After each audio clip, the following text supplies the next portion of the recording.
교회의 시간표로 대림절은 한 해의 시작입니다. 새해가 시작되었다는 말입니다. 이 대림절의 기간은 과거를 향해서 보면 성찰과 비움의 시간이지만 미래를 향해서 보면 기다림의 시간이요 하나님의 초대에 응하는 시간입니다.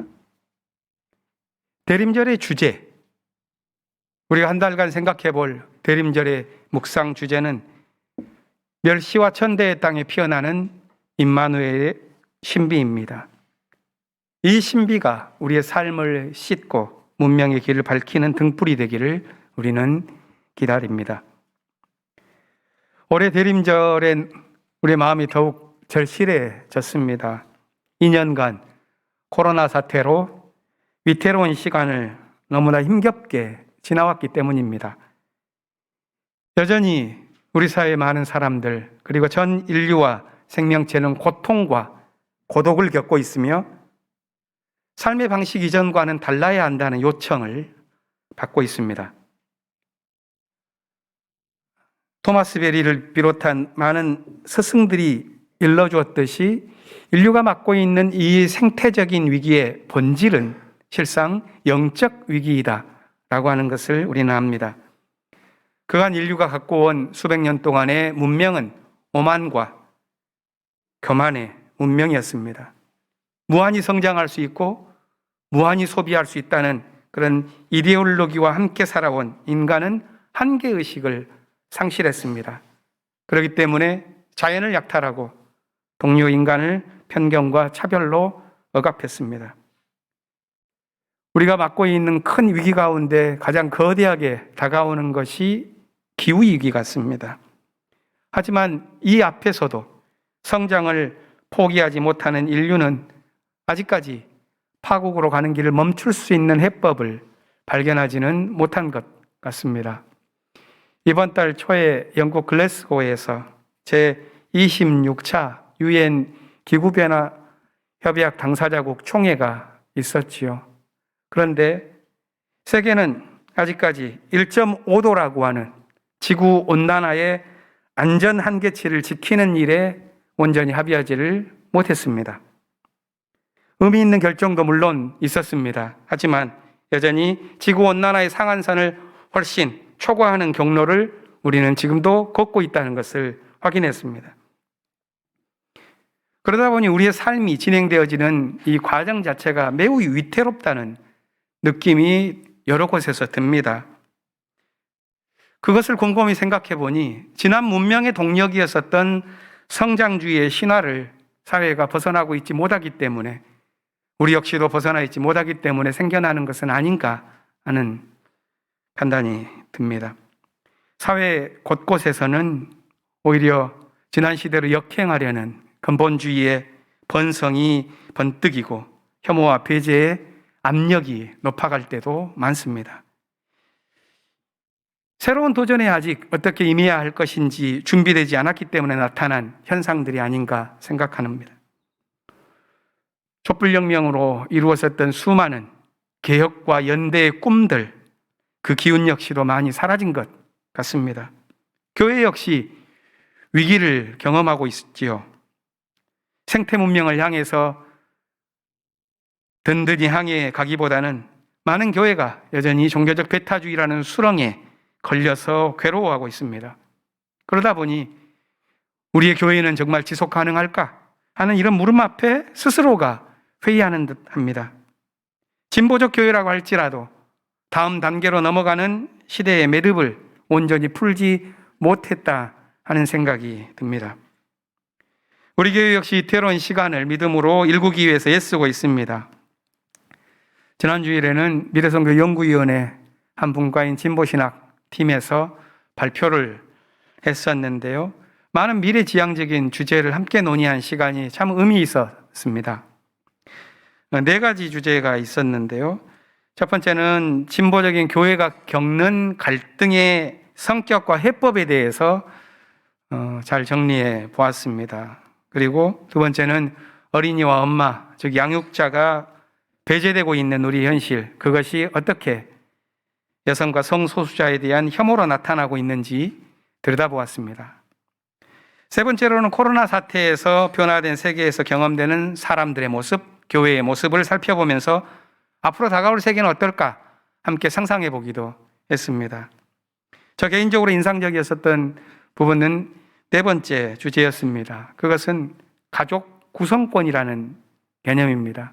예전에는 당연히 남자와 여자가 성인이 되면 만나서 자녀를 이루면서 가족을 이루었는데, 그런 가부장적인 전통적 가족 제도만이 아니라 동성 가족을 비롯한 다양한 형태의 가족들로 구성된 미래의 교회는 어떤 모습일까 하는 그런 상상도 해보곤 하였습니다.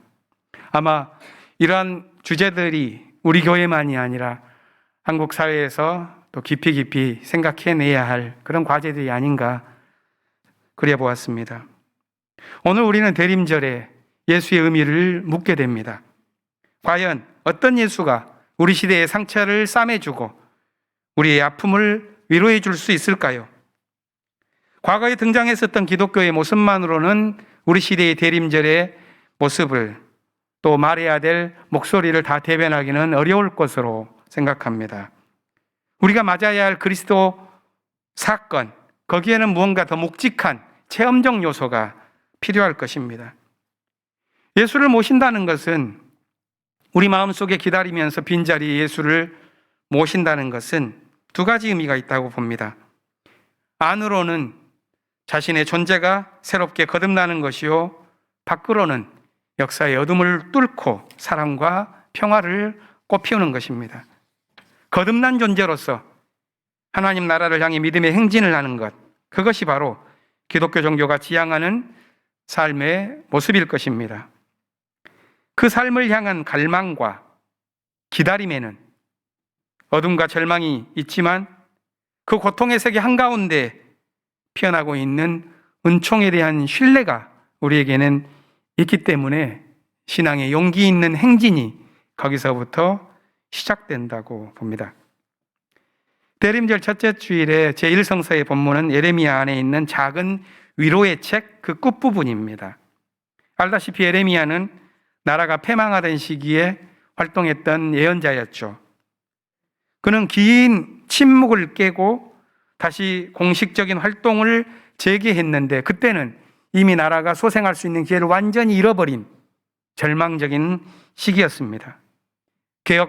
개혁가였던 요시야 왕은 전투에서 죽어버렸고, 뒤이은 왕들은 역사의 소용돌이에 휘말려서 폐위되거나 제국의 봉신으로 전락하고 급기야 신흥제국 바빌론에게 나라를 빼앗기고 포로로 끌려가게 되었습니다. 나라를 잃고 사슬에 묶여서 끌려가는 사람들, 감옥에 갇혀서 죽음에 직면한 사람들, 그들은 깊이 좌절했겠죠. 현실은 절망스럽지만 더욱 절망스러운 것은 참혹한 현실보다도 희망이 없다는 사실이었습니다. 사람들은 악을 경험한다고 해서 곧장 절망하지 않습니다. 인간을 절망시키는 것은 자신의 분투가 의미를 잃을 때입니다. 하나님을 잃어버린 영혼, 구원의 의미를 잃어버린 몸짓, 거기에는 절망이 일기 마련입니다. 다른 예언자들과는 달리 예레미야는 좀채로 희망을 말하지 않습니다. 그는 차라리 절망하라고, 포로로 끌려가는 것이 하나님의 뜻이라고 이렇게 참혹한 선언을 하곤 했습니다. 그런 그가 오늘 본문에서는 위로와 회복을 말하고 있습니다. 보아라, 내가 이스라엘 가문과 유다 가문에 약속한 그 복된 약속을 이루어줄 날이 오고 있다. 그때 그 시각이 되면 한 의로운 가지를 다윗에게서 돋아나게 할 것이니 그가 세상에 공평과 정의를 실현할 것이다. 이 말은 국운이 완전히 기운 상태에서, 예레미야 자신도 근위대의 뜰에 갇힌 상황에서 나온 계시의 말입니다. 그는 죽어가는 나무에서 의로운 가지가 나와서 세상의 공평과 정의를 실현할 때가 올 것이라는 예언을 전하고 있습니다. 이것은 역사적으로는 실현될 수 없는 이야기죠. 하지만 여기에서는 제1성서의 핵심 사상이라고 할 만한 두 단어, 등장합니다. 이것은 모세오경으로 알려진 율법과 토라의 지향점이기도 하고 예언자들이 꿈꾸었었던 그 꿈의 알맹이기도 합니다. 이 두 사상이 15절에 공평과 정의 이렇게 번역되어 있습니다. 히브리어로는 미슈파트와 체다카입니다. 미슈파트라는 것은 남성 명사고 체다카는 여성 명사입니다. 미슈파트는 400번 이상 제1성서에 쓰여지고 체다카는 한 절반 정도, 그것의 절반 정도 빈번하게 나옵니다. 미슈파트라는 것은 엄격한 것이죠. 재판장이 내리는 판결과 같이 정의롭고 공평하며 규범적인 것을 미슈파트 이렇게 말합니다. 그것은 어떤 사람에게 그 몫을 정당하게 주는 행동의 양태를 가리킵니다. 이게 미슈파트라면 이 미슈파트를 가능하게 한 것이 있습니다. 그것이 여성 명사인 체다카입니다. 체다카는 이 정의로운 미슈파트의 행동을 가능하게 하는 인격의 품격입니다. 질이지요. 다시 말해서 체다카는 규범과 법령의 엄격함을 넘어서 그것이 가능하도록 작동시키는 친절과 박애와 관용, 특별히 낮은 곳을 향해 흘러내려가는 성경의 근본적인 정신을 대변합니다. 체다카는 자유롭게 실현되는 은총으로 표현되는 하나님의 정의를 가리킵니다. 그래서 16절에 유다가 구원을 받고 예루살렘이 안전한 거처가 될 때 사람들이 그곳을 가리켜서 야훼 체드케누, 즉 야훼는 우리의 체다카 이렇게 부를 것이라고 성서는 말합니다.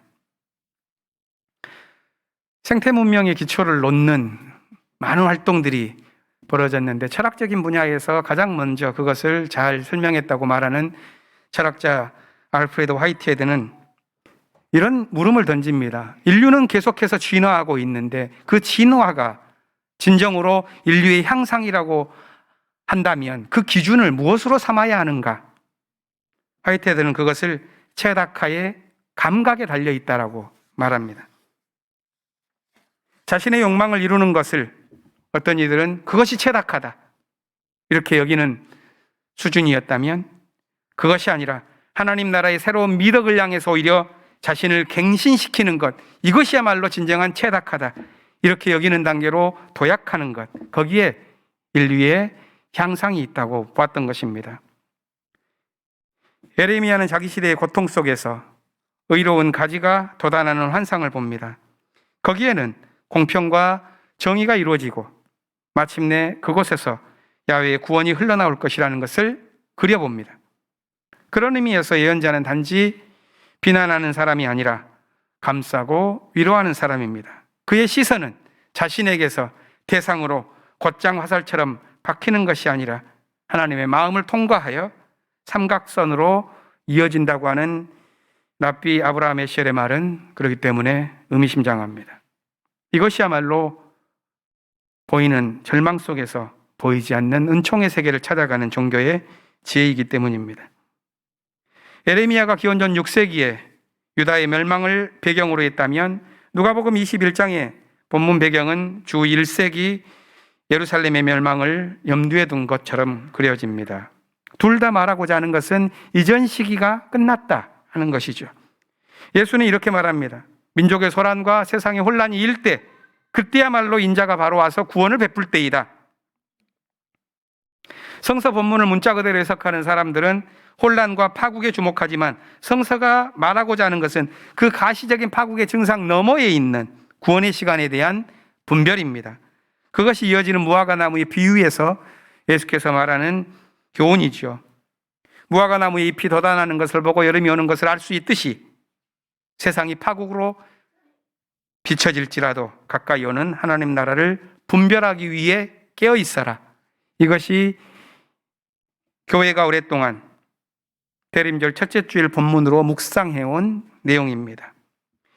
이 묵상은 우리가 새로운 시작을 하는데 필요한 지혜를 제공해 주죠.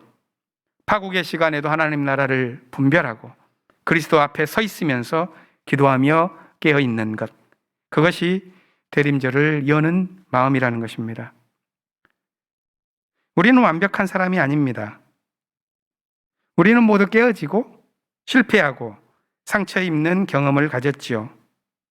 하지만 우리는 깨어있는 사람이 되기를 원하고 깨어있는 공동체를 이루기를 원합니다. 절망의 시대에도 가까이 다가오는 하나님 나라를 맞을 수 있는 깨어있는 공동체를 구성하기 위해 우리는 애쓰고 있습니다. 깨어있는 공동체는 세상의 질서와는 다른 방식으로 움직여야 합니다. 체다카의 감각을 잃어버린 세상의 정의는 그 정의 자체가 자신의 승리와 성공을 위한 욕망의 무기로 변하곤 합니다. 하지만 깨어있는 공동체는 우리가 나아가다가 공공연한 실패를 할지라도 오히려 우리 안에서 느껴지는 두려움과 수치의 장벽을 깨뜨리기 위해서 은총의 세계를 향하는 지혜를 구하는 일을 멈추지 않습니다. 깨어있는 사람은 하나님에 이르기까지 더 진실하고 더 실제적이며 더 근원적인 곳을 향해서 나아가는 행진을 멈추지 않습니다. 생명의 샘물이 자신을 통해서 이웃을 향해 흘러가도록 낮추고 시련의 시기에 자신이 가진 옥합을 깨뜨려서 향유를 흘려보냅니다. 함석한 선생의 어록 중에 제가 참 좋아하는 구절이 있는데 이렇습니다. 종교와 진리를 바꾸지 않는 사람이 종교를 가진 사람이요, 진리와 생명을 바꾸지 않은 사람이 진리를 아는 사람이요, 생명과 하나님을 바꾸지 않은 사람이 생명을 가진 사람이다.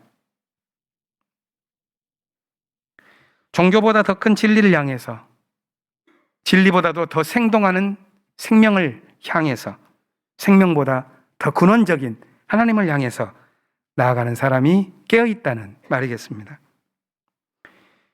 예수를 기다리는 대림절은 깨어있는 믿음의 시간이죠. 믿음의 시간은 실상은 기다림의 시간이요, 그리움의 시간입니다. 그것은 그리스도 예수를 가운데 모신 오늘 서신서 본문에서 바울과 데살로니가 교회에서 우리에게 비치는 그런 모습들과도 같습니다. 사도행전 17장을 보면은 마케도니아 지역으로 넘어가서 데살로니가에서 선교 활동을 한 바울 일행이 베리아를 거쳐서 아테네에 이르는 과정이 나옵니다. 이 과정에서 바울은 많은 고난을 받고 어려움을 당했습니다. 그런데 데살로니가 교회 역시도 사정이 다르지 않았습니다. 아테네에 있었던 바울은 데살로니가 교회가 궁금해서 살펴보기 위하여 디모데를 데살로니가 교회로 파송합니다. 다행히도 디모데가 돌아와서 들려준 이야기는 아주 희망적인 내용이었습니다. 데살로니가 공동체가 믿음과 사랑을 잃지 않았고 그 소식이 바울 일행에게 커다란 위로가 되었던 것입니다. 그런 상황 속에서 오늘 본문 데살로니가 교회를 향한 바울의 마음이 전해집니다. 바울은 무엇보다도 이 데살로니가 교우들을 향하여 내가 그곳으로 나아갈 수 있도록 하나님께서 그 길을 열어주시기를 간구한다고 말을 합니다. 바울의 이 간절한 마음이 코로나 상황 속에서 단절된 삶을 사는 이 세계에도 절실하게 들려질 수 있을 것 같습니다. 바울이 다음으로 빈 것은 데살로니가 공동체가 자신들 안에서 나누는 사랑과 밖으로 베푸는 사랑, 이 두 가지가 모두 풍성해지기를 바란다는 것입니다. 밖을 향하여 펼쳐지는 사랑의 원심력, 그것이 강하려면 안으로 묶인 사랑의 구심력 역시 강해야 합니다. 믿음과 사랑이 아니고서는 사실 우리의 시대를 항해해 가기가 참 어렵습니다. 환난의 현실들이 여러 곳에서 보이기 때문에 믿음이 없이는, 사랑이 없이는 그런 환난의 현실에 압도당할 것만 같습니다. 그렇기 때문에 어떤 의미에서는 사랑의 공동체를 지어내는 것, 그것이 이제 우리가 앞으로 맞아야 할 시대 속에서 가장 중요한 시대적 과제라고도 할 수 있겠습니다. 마지막으로 바울이 데살로니가 교회를 위해서 빌었던 것은 마음을 굳세게 해서 그 마음이 거룩함에 머물도록 하라는 것입니다. 바울이 여기서 비는 마음은 자기 신념에 대한 충실이 아닙니다. 예수께서 오실 때까지 인내하며 기다리는 것을 말합니다. 기다림이란 자신을 비우고 낮추는 영적인 겸손함의 실천입니다. 영성가인 헨리 나우에는 우리 시대가 두려움으로 가득 차 있고 이 두려움으로 가득 찬 시대에 가장 필요한 것이 기다림의 영성이라고 말한 바가 있습니다. 사람들은 미래를 두려워하고 자신과 차이가 있는 다른 인간을 두려워하고 심지어 자신의 내면을 깊이 들여다보며 맞서는 것을 두려워합니다. 이 두려움에 물든 시대는 서로를 배척하고 적대시하며 심지어 파괴하도록 부추깁니다. 갈등과 대결이 일상화되고 용서와 화해가 어렵습니다. 이러한 시대에 필요한 것은 예수께서 우리 삶에 내려와 우리를 이끌어 주시도록 우리 마음을 비우고 기다리는 것입니다. 대림절에 우리는 예수를 기다립니다. 예수를 향한 우리의 기다림은 우리를 향한 하나님의 기다림에 참여하는 것이라고도 말할 수가 있겠습니다. 하나님은 우리가 당신의 은총을 따라서 무르익을 때까지 기다려 주시죠. 예수의 은혜를 얻기 위해서 기다리는 우리의 모든 삶에 대림절의 축복이 가득하기를 빕니다. 정의와 평화의 주님으로 오시는 예수 그리스도의 은총이 우리 모두에게 함께하기를 기원합니다. 침묵으로 기도하겠습니다.